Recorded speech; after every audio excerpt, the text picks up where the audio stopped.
ہے؟ کہا تمہیں یہ بھی پتہ ہے میرے باغ میں 600 درخت ہے؟ تمہیں یہ بھی خبر ہے کہ اس باغ میں نے گھر بنایا ہوا ہے؟ تمہیں یہ بھی پتہ ہے کہ میں نے اس میں بہترین کنویں سجائے ہیں؟ سارے شہر میں میرے باغ کی شہرت ہے۔ اس نے کہا تم کتنے پیسے لوگے باغ کے؟ کہنے لگا کوئی پیسہ نہیں لینا، تم میرا باغ رکھ لو اور ایک درخت دے دو جو مدینے والے رسول نے مانگا ہے۔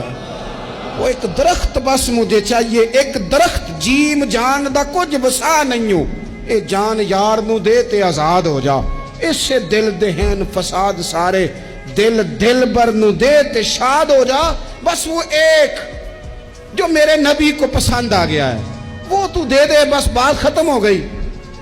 اس شخص نے سر سے لے کے پاؤں تک دیکھا، کہنے لگے مذاق تو نہیں کر رہے؟ کہنے لگے ہم تو ویسے ہی نہیں کرتے، اور یہ بات مدینے والے محبوب کی چاہت کی ہے۔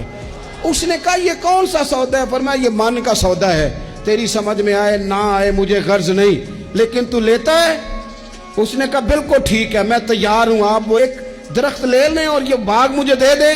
حضرت ابو دحدہ آئے، کہنے لگے سونیا آپ کی چاہت تھی نا، ہم نے نہ کبھی قطرے پہ غور کیا اور نہ دریا دیکھا، بس جہاں تیری جھلک دیکھی وہیں ڈوب گئے، اور سانو قید سجن دا گہنا ہے، او جنج رکھے ایسا اونج رہنا ہے۔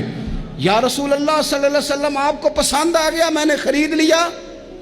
میرے محبوب نے نظر اٹھائی اور پھر کریم فرمانے لگے ابو دحدہ میں دیکھ رہا ہوں تیرے لیے رب نے جنت میں بڑے درخت لٹکا دیے ہیں، تیرے لیے بڑی کھجوریں لٹک رہی ہیں، کمال ہو گیا۔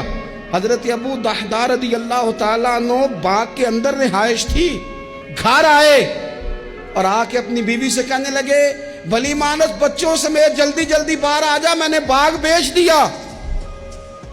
بیوی حیرت سے کہنے لگی یہ باغ بیچ دیا جس میں گھر تھا، کاروبار تھا، بچے بیچا؟ کہنے لگے پہلے سن تو صحیح، میں نے بیچا کس عوض ہے؟ کہا کس عوض بیچا ہے؟ کہا میں نے حضور کی رضا کے عوض بیچ دیا ہے، میں نے جنت خرید لی ہے حضور سے، میں نے باغ دے دیا، میں نے جنت کے عوض خرید لیا۔ وہ خاتون بھی صحابیہ تھی، بچے لے کے جلدی سے باہر آئی اور میاں بیوی نے بچوں کی جیبوں میں جو کھجوریں تھی وہ بھی نکال کے باغ میں پھینک دی۔ بیوی کہنے لگی مبارک ہو، میں بڑی خوش ہوں، جو سودا تو نے آج کیا ہے یہ بڑا ہی نفع والا کیا ہے، یہ بڑا نفع والا سودا کیا ہے۔